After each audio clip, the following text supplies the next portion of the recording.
Well, the sun has not risen yet.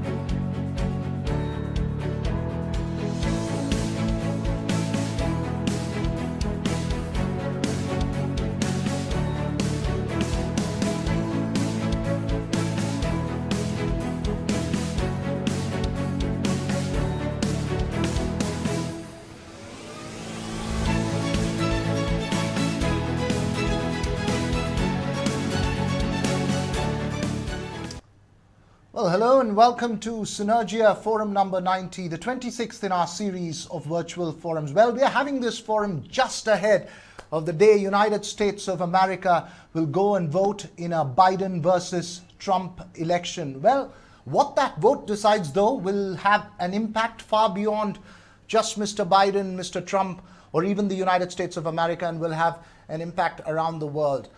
What does the election mean to the United States and to the rest of the world? How have the trends shaped up as we head into the last stage of polls? And knowing the history of what happened in 2015, can we dare make a prediction even at this late stage? Well, to answer those questions, joining us from Boston is Megan L. O'Sullivan, a fascinating foreign policy voice, academic and author who also served as Deputy National Security Advisor in the George W. Bush administration. Well, one of her books is titled Windfall, and Megan, it's a windfall to have you with us here just ahead of the elections. Wonderful. Good evening to your audience, and thank you, Vera, for hosting me today. It's a real pleasure and an honor to be with you all at the Synergia Forum. Right. And we also have with us from New Delhi, a brilliant Indian foreign policy voice and opinion maker, former Foreign Secretary Ranjan Mathai. Thank you so much, Mr. Mathai, for joining us and to share how that election looks and could impact from a New Delhi point of view. Thank you. Thank you very much. Honored to be here. And the format, as always, we will have Megan make her opening remarks, followed by observations from Mr. Mathai, and then we will have a discussion involving Toby Simon, founder, president of the Synergia Foundation, who makes these conversations possible. Thank you so much, Toby, for joining us, as well as Samrata Shetty, Chief Operating Officer of the Synergia Foundation. Given the kind of attention that the US election has generated around the world and here in India, I'm sure a lot of viewers who are tuning in to watch this forum and session would like to write in with their questions. Please do write in to us at r@synergiafoundation.in, and as always, we'll take those questions up to our speakers after we finish our initial round of discussion with them. So without any further delay, Megan, outline for us how the election is looking at the moment and what you think the world needs to be wary or ready for in the next coming days. Wonderful. Happy to do that. Let me also say it's an honor to be on your screen with Mr. Mathai. Thank you for joining us today. And always a pleasure to see my dear friend Toby, who he and I have known each other and worked together in a variety of contexts, and a pleasure to meet Samantha as well. So, you said all eyes are on the United States, and that certainly is the case of Americans really paying a lot of attention. There seems to be only two topics of conversation in the United States right now, and they're deeply interwoven, and that is the topic of our elections and the coronavirus. And of course, the coronavirus has become, partially due to Trump himself, but partially due to just the reality, the number one issue in this election, although there are many others that we'll talk about today. I think if you are a Biden supporter, you're looking at this election, you're looking at the polls, and you're feeling pretty confident about the situation. The polls, and I'll say a few words about why we should have a little bit more confidence in them than we did 4 years ago. The polls show a strong win suggest a strong win for Biden. If we just look at things nationally, he's ahead almost by double digits in many polls. But as we all know, that's not how America chooses its president, not by a national vote, but by a state vote in the Electoral College. And if we look at those state by state polls, it still looks as if Biden could get between 300 and 400 electoral votes, which is clearly more than the 270 he would need to claim this election. So again, looking at the polls, you could feel that the prospects for Biden are quite good. But I'd like to point out that there is a path for a Trump presidency, another Trump victory here. I don't want to leave your viewers with a sense that this is a done deal. There are a number of states that are called swing states that are very close in many elections and are hard to predict. And I think the thing really for your viewers to watch, if they're interested in looking at the state by state, is to really watch Florida. If Biden wins Florida, Trump has almost no path to the presidency. If Trump wins Florida, he just needs to win a handful of other key states before his candidacy looks like there may be prospects for success. So again, predicting a Biden win, but not ruling out that they're not ruling out the possibility that Trump could win if, in fact, he is able to pick up Florida. And we saw both candidates in Florida yesterday. Everyone is well aware this is a pivotal state, as it always has been. There hasn't been a president who has won the White House without Florida in 50 years. The question is, as you mentioned, Vera, why should we have more confidence in these polls than we did in 2016, where they proved to be so tremendously wrong? And I would say there are a lot of uncertainties about this election that we need to keep in mind, and that, in my mind, provide a little asterisks that are the kinds of things that we might be talking about next week about how did we get things wrong. But those have to do with voter turnout. You may have heard there's been an incredible amount of early voting in the United States. I think really record-breaking numbers. We've had, I believe, over 70 million Americans have already cast their vote, either in person, which is permissible in many states, or by mail. And this is half the number of the total Americans that voted in 2016. So we have these new dynamics in terms of a very big surge in early voting. A lot of people who voted by mail. I voted by mail yesterday. I've never done that before. So I think you have people who are engaging in the system in a different way, and that adds uncertainty. But the polls, going back to the polls are interesting this time because they differ from 2016 in the sense they've been very, very stable. You know, for months now, we've seen Biden with the leads that he has growing over time, but generally very stable, which is different than 2016. We also know that some of the abnormalities or the inconsistencies of the 2016 polls have been corrected. In 2016, pollsters didn't pay a lot of attention to the opinions of a group of people we call white, non-college educated Americans. That had never been a category of political interest, you know, like race or demographics had been indicative of how a person might vote. But whether or not a person was white and went to college hadn't really told pollsters much before 2016, when that group actually was critical in swinging the vote to Trump. So there's been an effort to make sure the sampling is better than before. But I would say the most important thing is Trump is not a novelty factor anymore to Americans. Trump is someone Americans know very well, and they have nearly 4 years to look at. And so, whereas in 2016, Americans were dissatisfied and willing to take a risk on somebody new and novel, now Trump, even though he is trying to campaign in a similar way to 2016, now Americans are able to judge his record. And right now, things look tough for a lot of Americans, a lot of it having to do with the coronavirus, of course. And then finally, there's the reality that people feel very strongly one way or the other in America about President Trump. He has had a very consistent approval rating, but that approval rating has never gone above 50% of Americans. So you've always, for his entire presidency, had nearly a majority of Americans disapproving of the president. And so these are some of the dynamics that are shaping the race. Let me say a couple of other things that I know are on the minds of many people, especially overseas, if they're worried about potentially political instability in the United States. There's a lot of talk about, could this be a contested election? Is this an election that is going to come off smoothly? I've talked about how we have these new dynamics with greater voter turnout early on and by mail. And I think there's really two potential scenarios for a contested election. The first scenario is one that you have many Democrats worrying about. They've been listening to the president. He has consistently, over many months, discredited the practice of voting by mail. He's cast doubt on it. He said he thinks it is very subject to fraud. There's not a lot of data or support for that vision or that view, although there are a lot of conspiracy stories circulating on the internet that may appeal to a certain part of his base of supporters or potentially unaffiliated voters. So there's a concern that on election night, we won't know the result, that we will only have the ballots that have been counted up until that point, and mostly the votes of people who voted in person. People predict those will be largely Republican. So it's conceivable that on the night of the election, that just tallying those votes, President Trump looks as if he's the winner.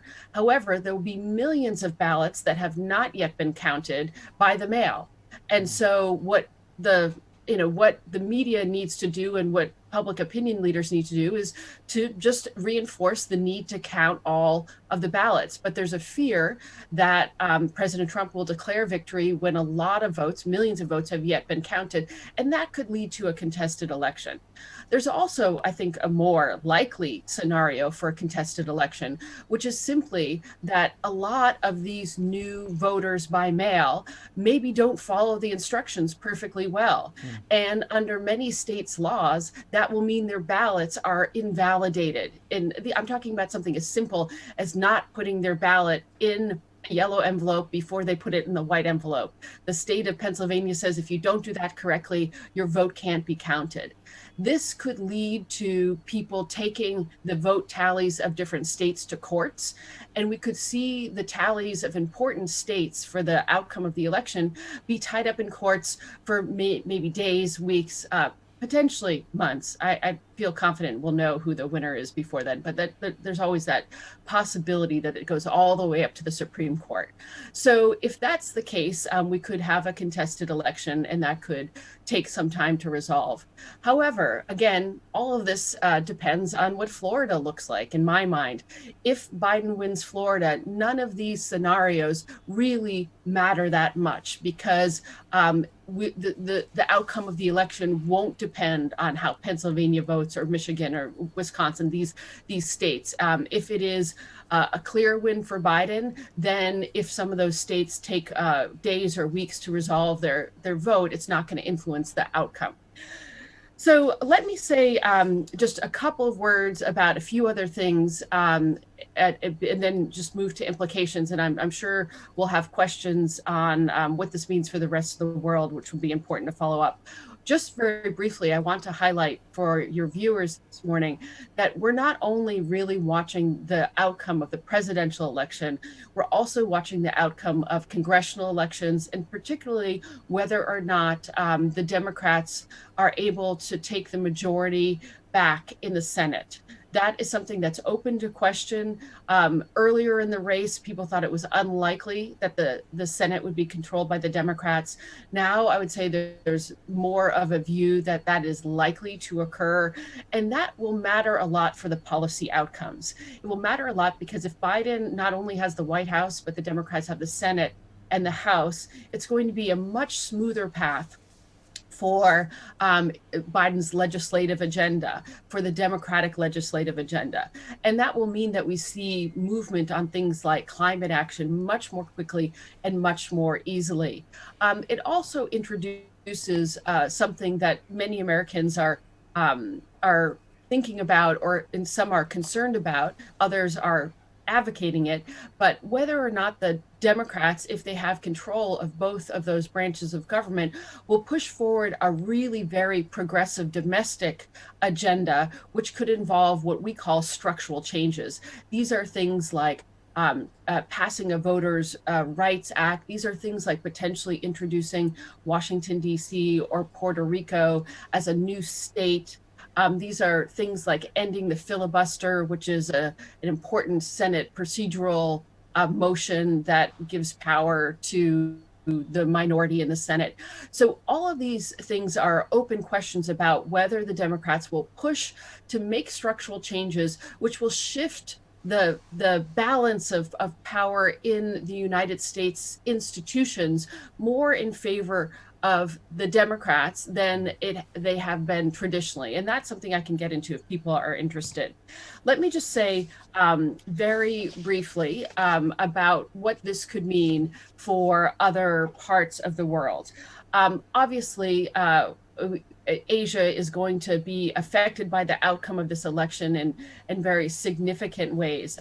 Just very briefly, I would say, I think to either a Biden administration or a second Trump term, we would see that the US-India relationship is going to be a very important one. We haven't heard much about it in the election, of course, although we have seen just in the last few days, both Secretaries Pompeo and Esper, Secretary of Defense Esper, in South Asia. And I think that's testimony to how critical a Trump administration and I believe a Biden administration would see South Asia. I think there'll be a slightly different approach to South Asia, that maybe a Biden administration would take a more strategic approach to India, where I think in general, a Trump administration had focused more on market access, on trade issues, on things that are a little bit more transactional in nature, but I'll really leave it to Mr. Matai to talk about the implications for India.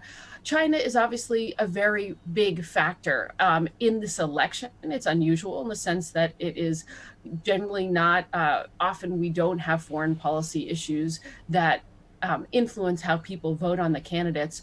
But this time, I'd say the one issue that's getting a lot of attention from both camps is the US relationship with China. As many of you will be aware, this is an issue that has shifted ground pretty dramatically in the United States in the last several years. It is, I would say, maybe one of the only bipartisan foreign policy issues in the United States right now. And that is a very strong feeling that China needs to be confronted more than it has been in the past by the United States and its allies, and a sense that an approach that seeks to bring China into the international community in a more engagement-oriented fashion has failed. You also see that an overwhelming majority of Americans, more than 70% of Americans, when polled, feel negatively about China. So this is shaping the views, and it will shape the policies of either administration coming into the White House next year. I would say there'll be some real similarities regardless of who's president vis-a-vis China. Perspective, I expect to see more decoupling of the economies, particularly in the tech sectors. I expect to see more supply chains move from China back to the United States. I expect to see more restrictions on American investment in China and Chinese investment in the United States, again, particularly in the tech sectors. Where I think the administrations will differ is that Biden is going to put a lot more emphasis, if he is elected, on working with allies to get a common approach towards China rather than a more unilateral approach. I also think, and we can talk about this in greater detail because it's of big interest, at least here in the United States, but I know elsewhere in the world. I think climate will be treated differently under a Biden administration. I think a Biden administration, while it will be more aggressive vis-a-vis Beijing, it will look for areas where there can be modes of cooperation. And climate, I think, is going to be on the top of that list. And I expect that Beijing will also be interested in having a warmer relationship, at least around that issue. Just a few words on other parts of the world. In Europe, I think Europeans are hoping and expecting, if there is a Biden presidency, that there is going to be, and I think they're expecting this correctly, a much bigger emphasis on the alliance with Europe, reaffirming NATO, working together with the Europeans on common cause, particularly vis-a-vis China, but also on other issues that I would call more geoeconomic. And climate, again, I think would top that list. I think we'll see the temperature on trade drop vis-a-vis the US and Europe.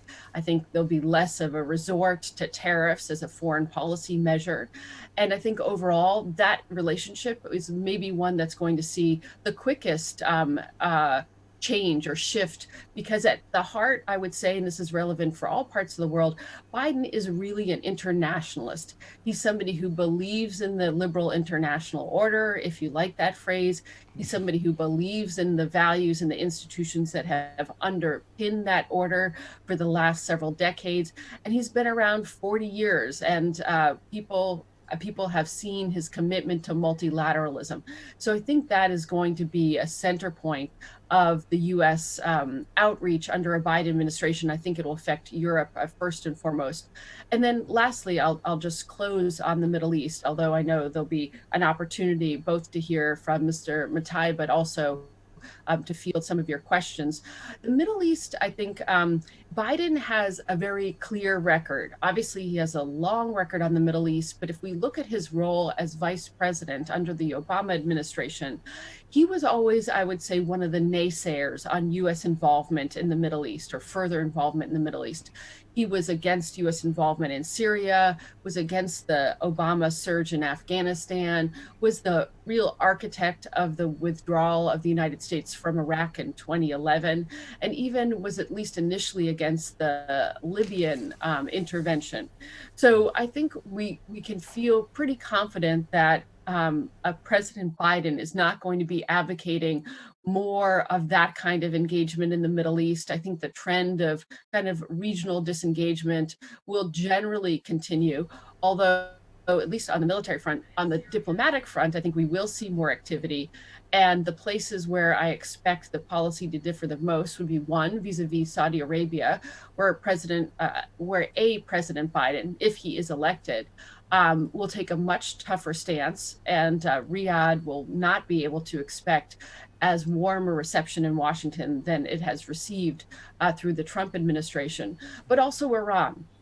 Clearly, there's been an open commitment by Biden that if he's elected, he will seek to rejoin the JCPOA, the nuclear accord with Iran, if the Iranians also come back to the accord in full.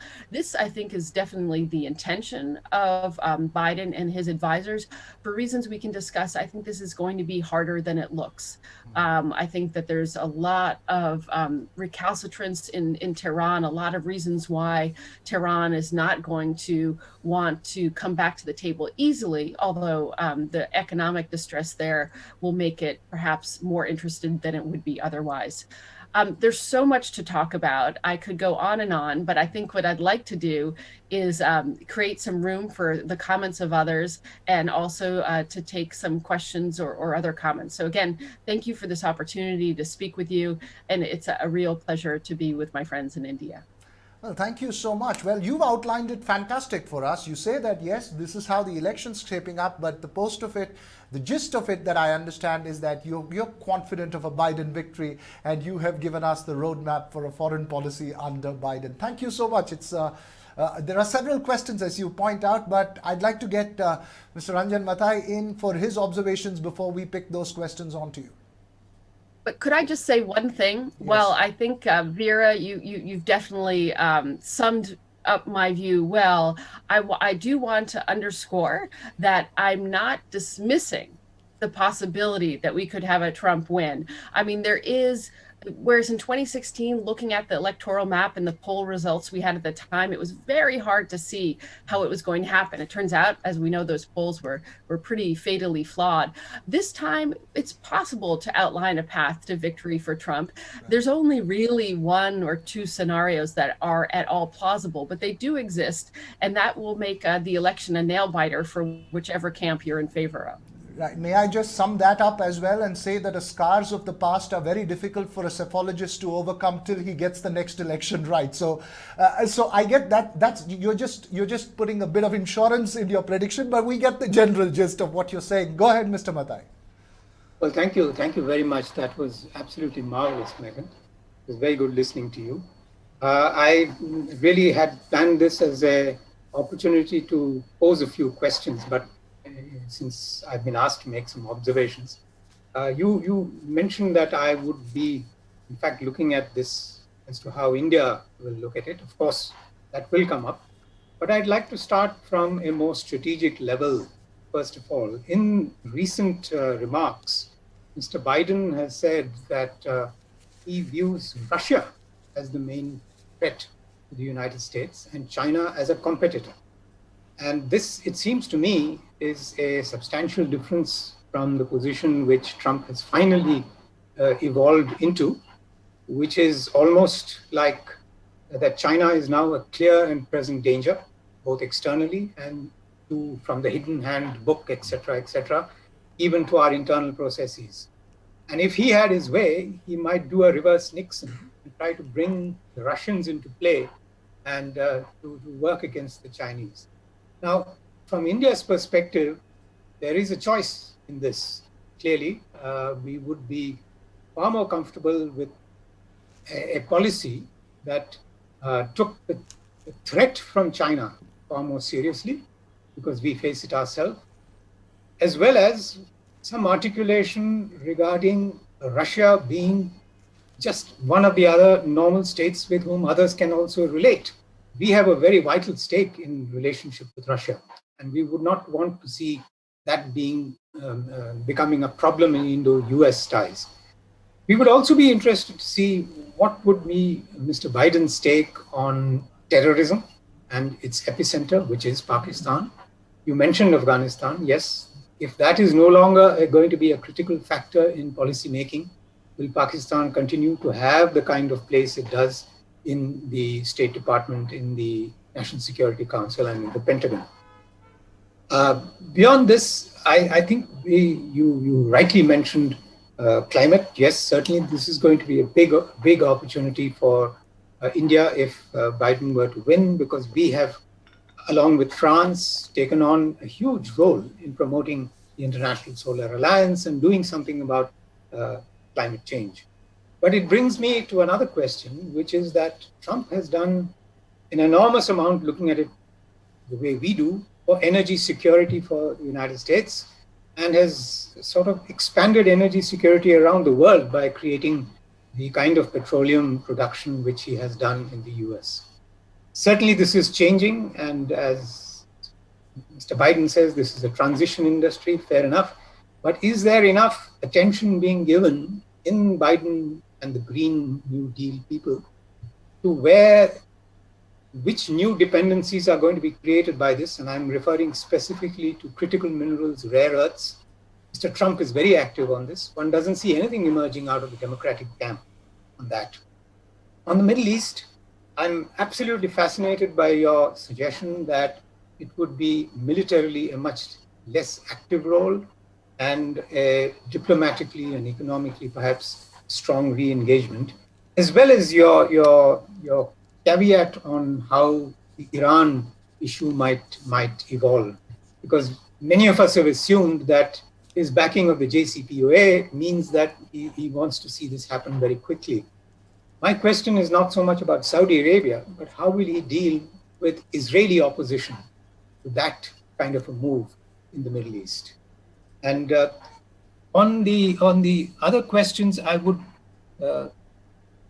India's perspective, we would certainly want to see whether there is continued strong backing for Indian membership of the United Nations Security Council, whether the G7 plus will add India, how India will play a role in the councils of the international financial institutions. These are some of the questions which I think Delhi would be looking at to see if the Biden administration were to actually come into office. We here, so many of us are biting our nails, not all, but certainly we do believe that at many levels there is bipartisan consensus in the United States on a stronger relationship with India. But some of these nuances, particularly on security and on China and on Pakistan, can make a vital difference for us. There are many other issues on economy and the whole H-1B and the immigration and so on. but I'll leave that to other people's questions and request your reactions. Thank you. Go ahead, Megan. Thank you very much. Those are great comments and questions, and I'll do my best to tackle quite a few of them. I should point out, as Vera introduced me, I'm not speaking for the Biden campaign, so I certainly want to be clear that I'm giving you my perspective as a foreign policy analyst. I'm actually someone who worked for President Bush and have been associated with the Republicans for a long time, although I like to think of myself as more nonpartisan. But I will give you my best impressions of what can be discerned thus far. And you raise a lot of really important strategic issues, and thank you for doing that. First, on the China-Russia one, it's a very interesting to get your perspective and to get the perspective of India on that question. I think, what can I say? The first thing I would say about China, this is an area where Biden's past record, I think, is least instrumental in telling us where he's going to go. I think if you look at Biden's past record, you would think that he was going to be a lot softer on China than I think he will be. As I said, the context of U.S.-China relations and really the context of China's role in the world under Xi Jinping has changed so dramatically since most of Biden's career. I think he will be compelled to take a much tougher stance on China than he would otherwise.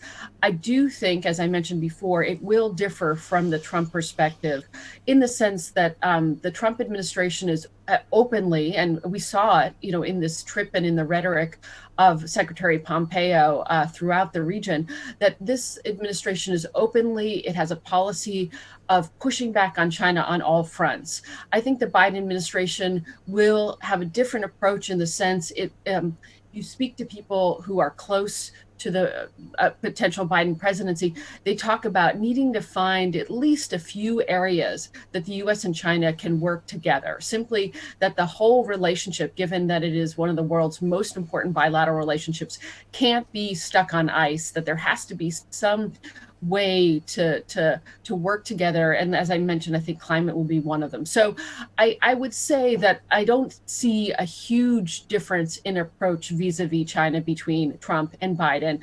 Biden a little bit softer on particular issues where he sees a potential for cooperation. And I think in part that does explain why candidate Biden said he saw Russia as the preeminent threat and not China. I think there will be an effort to, again, not paint China as completely an adversary, but more of a strategic competitor, where I think the Trump administration sees China as more of an adversary. Again, that might be something that India is more comfortable with, but I'm just giving you the nuances of the perspectives here. Vis-a-vis Russia, I would say that Biden has a record of being very tough on Russia, very unsympathetic to Putin and unsympathetic to Russian geopolitical aims. I don't know, given the huge foreign policy agenda or inbox, I should say, that will face a Biden administration, whether rallying other countries such as India to take a more aggressive stance towards Russia would be high on the list. So I'm not overly worried that India will come under enormous pressure to do that. But I do think that that the pressure, that the relationship between the U.S. and Russia will be even cooler than it is now. The reality is, while President Trump himself has made it clear he'd like a better relationship with Russia, that there are forces in American politics and Congress in particular that have made that pretty impossible. So we don't have a very warm relationship with Russia right now. There's very few channels of interaction between the US and Russia officially, and I wouldn't expect that to change very much. The one thing that will be different and could have consequence for energy and energy security is that President Trump has used his relationships both in Riyadh and in Moscow to help broker an OPEC deal back in April, if you remember that really helped keep oil prices from hitting such a rock bottom level that it could have done real damage to the oil industry. Don't think we'll see Biden doing that for a number of reasons I'll get to. First, let me touch on, you mentioned counterterrorism in Afghanistan, and I know that this matters a great deal to India for many good reasons. And here, actually, I would say, and I'm glad to have the chance to add some nuance to this, I would say that under President Trump, he has been quite clear on his interest and desire to bring all American troops home from Afghanistan. You know, he recently actually tweeted that he hopes all American troops will be home by the end of December. Most people in his administration privately have said they don't see any planning for this, and it certainly isn't consistent with the diplomatic role that his envoy has been playing in Afghanistan. But we do know that the U.S. Taliban agreement that was signed not too long ago does say, if the conditions are met, that all U.S. troops will leave Afghanistan by May of 2021. Now, I think there's a lot of questions about how those conditions are met and how they're evaluated. But certainly, I would say there's a clear intention on the part of a Trump administration to bring all American troops home. I think in contrast, President Biden has expressed interest in maintaining a counterterrorism fighting force in Afghanistan. That will, of course, be open to how that can be executed and whether or not a Biden administration begins and continues with the diplomatic process that the Trump administration has started. But I think there is more of an interest in having a longer term, albeit much smaller, presence in the region explicitly for counterterrorism purposes. Going to climate and energy security, I just want to underscore what you said, Mr. Matai, about how climate will be a real opportunity for the U.S. and India to work together under a Biden administration. I think that's very true. India, as you said, has really been aggressive on this front. And so there'll be a lot of interest in working with India on that. However, you rightly point out that under President Trump, you've had the United States, and actually under President Obama as well, the United States play this new role in global energy security and really helping push the world into this era of oil and gas energy abundance. This has been a real priority of the Trump administration, would continue to be a real priority of the Trump administration. Under a Biden administration, I think you're right to question whether or not this will continue to get the attention it does under Trump. And I think it's been quite clear, and this is an area where I think Biden will depart from a Trump administration in pretty dramatic measure, that the focus on energy will shift away from oil and gas and coal in the United States, where the Trump administration has placed it, and really get behind a much bigger push, not just in renewable energy, but also in decarbonizing the economy. As you are, I'm sure, aware, there's a $2 trillion Biden plan that addresses climate and decarbonization, and included in that plan are some goals which would actually put the United States alongside now China. China doesn't have the same goal, but South Korea, Japan, who have recently come out with new goals. The United States would embrace a goal of being net neutral when it comes to carbon emissions by 2050, and would embrace a goal of having a zero emission sector, a power sector, by 2035. This would take aggressive action and obviously would have big implications for the oil and gas industry, which I think would expect not to have the same favored status it has under Trump. I think we would see subsidies go away. We'd see more regulations come into effect. That I think would have an effect on American production, but I don't think it would be hugely dramatic. In the sense, I think it would be more gradual as American consumption patterns change. President Trump has continuously tried to leave people with the impression that the Biden administration would ban fracking, whereas candidate Biden has repeatedly tried to underscore that's not his intention. There were people within the Democratic Party who very much wanted that to be part of Biden's campaign platform, banning fracking, but he has pushed back against that. And that's one area, one very significant area where Biden has not yielded to more progressive pressures within the Democratic Party. So I wouldn't expect to see a ban on fracking, but I would expect to see more regulations that would have, over time, a dampening effect on the production. Lastly, well, there's still many points you raised, but I'll be quick. Lastly, on the JCPOA, on Iran, I agree with you that I think the desire and intention is certainly to bring the United States and Iran back together in that deal. The reason I expressed some skepticism is because if we look at the deal now, we see that some of the sunset clauses that were negotiated under President Obama's term are coming quite close now. And so that a Biden administration coming back into the deal would probably ideally like to negotiate a way to extend some of those sunset provisions to give them a longer life. However, obviously, this wouldn't be something that Iran would be eager to do. So I imagine there'll be some back and forth on that.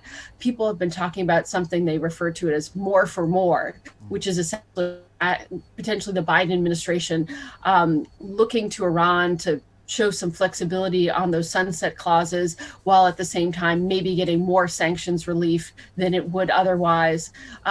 So there will be an effort to try to extend certain provisions of the deal. But as I said, I think there are politics in Iran that are going to make this difficult. As you know, there's a presidential election in Iran scheduled for the summer. There's also, of course, the question of who will replace the supreme leader, who is old and ill, and there's a lot of jockeying going on, none of it politically that makes it any easier for Iranians to come to the table and make concessions to a new American administration. Right, interesting that Let you put me- out. So go ahead.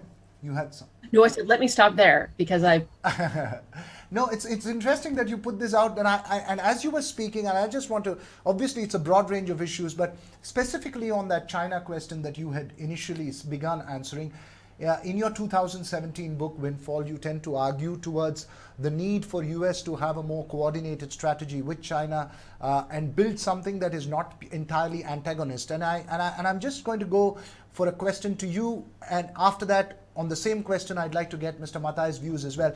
Given the kind of antagonism that one sees right now, how difficult, A, is it going to be to rechart that relationship with China? And B, given the changes that have happened since 2017 to now, how difficult it is to balance that relationship with China? And to Mr. Matai, how much will that be of concern to India in terms of defining our relationship with the United States? Do we really have a choice in terms, does India really have a choice in terms of looking back or changing the course that it's taken? First to you, Megan.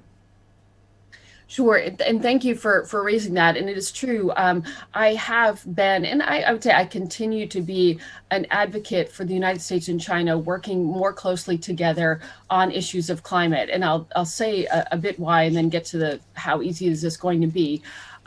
If you are someone who believes that the world will need to move to a more decarbonized state, that we do have to find ways of addressing the issue of climate, then it's very hard to imagine the world being able to get to a more sustainable global energy mix if the US and China are not working together. I mean, I think of two different models of energy transition. One is a bottom-up model that relies on markets and technology and innovation in the free flow of people and goods and technologies.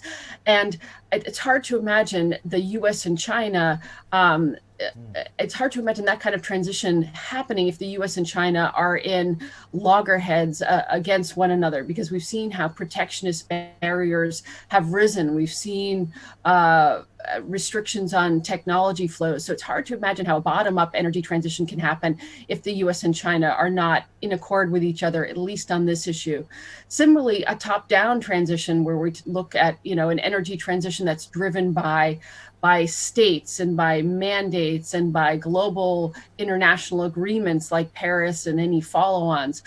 It's hard to imagine how that is going to be a successful path to an energy transition, again, if you have the US and China not working with each other and working against each other. So I do think that that relationship is essential if the world is to address climate successfully. Now, I think you raise a really good point. I was making these arguments back in 2017, where we had a different bilateral and even global landscape. I think it's going to be harder now to carve that out of a much more contentious bilateral relationship. I think that ultimately there's a lot more suspicion on both sides. There's a lot less trust, a lot less willingness to take a risk, to work together. And I imagine that most parts of the US-China relationship are going to remain adversarial, or at least confrontational. That's my base case scenario, because there are just fundamental differences in interests, but also in values and in political systems. So I think overall the relationship is going to be very difficult for the coming years. And the question is, can both sides find climate and energy issues to be an area of cooperation, a kind of an island in a sea of otherwise confrontation? Now, the reason I think it's still worth talking about is because I'm confident that the Biden administration would see this as an important island to create, but I also have some confidence that Beijing would share an interest in that regard, because we see how both countries have a common interest here. So I think if both governments look at the relationship in a similar way, there at least will be the potential for exploring that more early on than I think it would be the case for almost any other sector of or part of the bilateral relationship. Right. Interesting. Mr. Mathai, you want to just quickly respond to how India would see Very it? quickly, yes. I mean, she talked about the island possibility of energy. I am more concerned about the island called Taiwan, because right now it looks potentially, if there is a potential flashpoint, it looks like the Taiwan Straits right now, given the rhetoric coming out of China. From our perspective, China is a threat as much as we used to think it was a competitor. And we would be looking to see how the United States policy can either help us deal with our security issues or, leave us hanging with a more fluid possibilities of what kind of assistance we can look to, what kind of balancing we can hope for. So I think that is going to be very, very critical to us, the evolution of United States policy towards China, because China has changed the status quo in this relationship with India for reasons only Beijing understands. I think that's the short point on China. I don't think there's anything beyond that, but I really do worry that in the Taiwan Straits, there is a very distinct possibility of some signals coming out of real danger. I'd like to come in on 2 points there. I think this is a very important intervention that you just made. First, I'd like to inject, rather than me trying to anticipate what a new administration might do, I'd like to interject my own opinion about how important it will be, in my view, for the United States to stand with India on its security issues vis-a-vis China. I think this is something critical, and I would again, I don't want to try to anticipate an administration that I have not worked for, that has not come into being, and I'm not an advisor to. But I do feel confident that there is a lot of sympathy and a lot of empathy India in this, particularly this latest confrontation with China. So I feel very comfortable saying, my own personal view that this is something that is going to be extremely important for a next administration to pay attention to really make India feel confident that the United States is standing with it in this heightened period of tension and confrontation with Beijing. So I feel very strongly about that. Secondly, on Taiwan, and I would say I do feel confident that any administration, any US administration coming in is going to look at China's aggression towards its neighbors in a similar light as being utterly unacceptable. We've had a lot of talk about wolf warrior diplomacy, and certainly the incursions that have happened thus far are going to be viewed in that regard. And even, the agreements that were discussed and signed, I believed, on this current trip to South Asia, having to do with defense and other measures, I think are indicative of how important this is going to be. On Taiwan, I share with you the concern about Taiwan, and I'm going to make it a little bit more pointed here, if only to be a little confrontational, or not confrontational, controversial and memorable. One other thing that I didn't mention that some people are concerned about in this election is the potential for instability in the period between November and January. And that would be under a scenario where President Trump did not win the election, and there's this lame duck period, these 3 months where President Trump will be president until the inauguration at the end of January, but he will be handing things over to a Biden administration. There's some concern that President Trump or members of his administration would embark on some actions or policies that may have the goal of trying to, the phrase is burn bridges, so that it'll be difficult for a Biden administration to undo some of the things that the Trump administration has done. Now, mostly when people talk about this fear of instability, they focus on Iran and a nervousness that the Trump administration could end up getting into some sort of confrontation with Iran, either indirectly vis-a-vis Iraq or otherwise, that would make it very hard for a Biden administration to come in and have a more congenial approach towards Iran. But I'd also put Taiwan really high on that list. The Trump administration has, and even Congress, I would say, has made a lot more friendly noises towards Taiwan than I think administrations have been in the past. I think Beijing is unclear about whether America under a Trump administration is trying to get away from the one China policy or not. I think a Biden administration would come in, would still be very friendly towards Taiwan and meet its commitments, but it would be very clear that it's continuing to adhere to a one China policy. It would not try to redefine the Taiwan Relations Act. It would leave in place the current policy of strategic ambiguity about the U.S. Involvement there.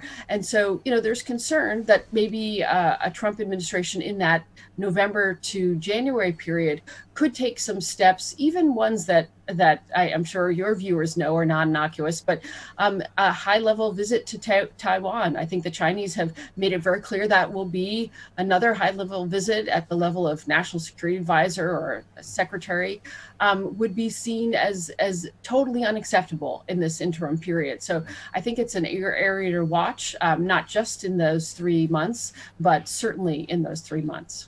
You never know what to expect with Trump. But Samrata Shetty, I think you've got a question as well. I just want to bring her in for another question. Samrata? Well, thank you, Veera, and thank you, Megan and Mr. Mathai, for sharing those wonderful insights. My question is, will a Biden presidentship decrease polarization, and will it usher in a new period of bipartisanship? Megan, you can take that. Sure, and thank you for that. It's a very important question because, as people watching this will know, America has become a very politically polarized country. And there is a lot of concern about the cultural divide that has opened up in the United States over the last several years, and about the political discourse. We've seen a lot of unrest. We've seen a lot of protests in the streets, civic activism, which I think in my mind is good, but when it's accompanied by violence is clearly not. And so the question is, would we have a different tone under a Biden administration, and would that actually heal some of the divisions that Americans have experienced over the last several years? And I would say that most Americans are looking for this. I would say a majority of Americans are looking for this. And I think Biden is someone who is generally regarded as somebody who embodies, empathy. He's regarded sympathetically by many people, even if they don't support his policy. So I think he'd be personality-wise well suited to do this.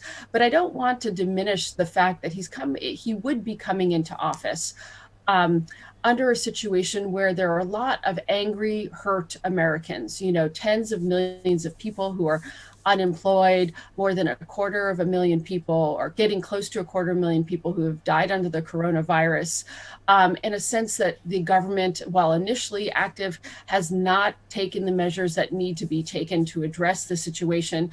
And all of this is on top of a political reality that President Trump really was able to capitalize on, which preexisted his presidency and preexisted the coronavirus. And that was a sense that, globalization and technological advance had left big parts of this country behind. And so there really is a sense of dissatisfaction in the United States that has not been adequately addressed since 2016 or even earlier, that any administration, a Biden or a Trump administration, will really need to address if the roots of populism and political polarization in the United States are going to be addressed in any real fashion. So I think while a Biden presidency would have a different tone and tenor, I think there has to be some real hard work to be done to address some of the roots of the polarization that we find in this country right now. Right, interesting. We're down to the last 5 minutes that we have left with Megan on this forum. She had to leave on time. Quick question as a probing further on the question that Samrata has raised, Megan, and a quick answer to that. Given the fact that you have spoken about the potential of possibility of a contested election, you've seen there's been a lot of fears about the dramatics that could play out after the results are announced, and given the fact that there have been allegations of Russian interference through social media in terms of in determining the public opinion. Is this a watershed moment for restoring faith and democracy as far as the United States is concerned? How damaged is that faith in the entire process as we head into this election? Sure. Well, I would say there certainly has been, there certainly is a new level of distrust among Americans about political institutions. And I think we see that across the board, but I think obviously the focus right now is on the electoral system. And I think if this election goes off smoothly, I think that will be extremely helpful in restoring the confidence, at least in this particular and vital institution of American democracy. I think a contested election, and one that has a lot of uncertainty associated with it, that is thrown to the courts, that is potentially not accepted by all participants, I think could do some pretty, I wouldn't say existential damage to the American democracy, but I think it will further push people in a direction where they're losing confidence in the institutions in the United States. And so I think that's one of our big strategic interests in this election going smoothly is not only to avoid the uncertainty and the instability that could result not just for America, but for global markets and for others going forward, but to really not have another knock against democratic institutions. Because I know we are getting to the end of our time together, I would like to end by again stressing how, although India has not been something that has been talked about in our election in any in any detail, I think that is not a reflection of the lack of importance in the US-India relationship. I think there is a widespread appreciation for the strategic role that India plays in the region, and the potential for India to play that strategic role in a number of different venues globally as well, and the real common set of values that the United States and India has. And I think that the relationship with China that has become so fraught between the United States and China, but also India and China, I think brings even more urgency to this bilateral relationship between Delhi and Washington. And I expect in either administration that this relationship will get a lot of attention. I'm hopeful that India will get much of the support and assurances that it needs as it looks at its security and political and economic situation moving forward. Well, interesting times ahead. We're just down to the last 2 minutes that we have on this event. I just want to get quick final remarks from Toby Simon and Mr. Mathai as well. We have several questions that people have written in to us. Perhaps, Megan, we can email them to you and you can give us response and we can forward those back to them because we're running short of time. Quick final remarks, Toby Simon and Mr. Mathai. Can I ask Mr. Mathai to first speak and then I will conclude it? Right. You need to unmute yourself, sir. Sorry about that. Thank you very much for this very, very interesting exposition. And if I did seemingly sound like I'd assumed you're part of the Biden administration already, I apologize for that. No, I think you have laid out some very, very interesting themes. The critical issue, of course, which you ended with, apart from the bilateral relationship between India and the United States, the vital importance of the restoration of trust and confidence in democratic institutions. This is something that is something we would greatly, greatly benefit from. And it's something which I hope will spread around the world. We certainly are looking forward to this election, and we would hope that the American people will choose in the best interests of themselves and the rest of the world, because this is a huge election for all of us. Toby? Yeah, Megan, I think you spoke so well, so did Mr. Mathai, so it has been fascinating. I just have one short question. Given that there is a certain amount of polarization back in the US, and assuming that there is a change in regime, how long would it take for the society to sort of come back together? Because you have still one pressure, which is again the lack of employment. And you have 30%, 40% of the Trump followers who are still unhappy. So to get people back on the street will not be difficult. Okay, and if I was Trump, that would be the strategy I would try to keep Biden and his new administration under constant pressure. So a quick question like that. Yes, and I'll be brief, just given time, and it's a big question. I mentioned earlier, I don't think that this polarization is going to be quickly addressed, because it needs policy, it needs changes in actual outcomes. The people who are supporting Trump, many of them have legitimate concerns and grievances. And I'm not talking about the things that get the most attention. I'm talking about economic situations. I'm talking about livelihoods. I'm talking about access to public goods and those types of things. Those things are hard to address, will need to be addressed in order for all Americans to feel like they are part of the system and that they have voices in Washington and elsewhere advocating for them. Trump's ability to articulate the grievances of those people has been one of the reasons that he has been so popular among a certain segment of Americans. And that won't change with an election. It will only change with policy measures, with hard work, and that will begin by addressing the coronavirus and the economy. That is going to be the first job of any administration coming in January is really to get a handle on the virus. And I know that India has been suffering in a very real way as well, so that these comments are not exclusive to the United States. But the need to address the virus so that the economy can then be addressed, I think is going to be front and foremost, but obviously not something that's going to be easily or quickly done. What you need is a leader and a statesman and not a politician in charge. Well, thank you so much, Megan O'Sullivan, Toby Simon, Mr. Mathai, Samrata Shetty, for joining us here. Well, America will deliver its verdict to the politicians. All they can do is listen, and we can only hope that they will all obey the verdict of the United States of America. Thank you all for joining in here. As we promised, we'll take the questions that have come in on email to Megan O'Sullivan and Mr. Mathai. We'll send it across on mail to them and get you your response. We're really sorry we ran completely out of time. Thank you. Thank you.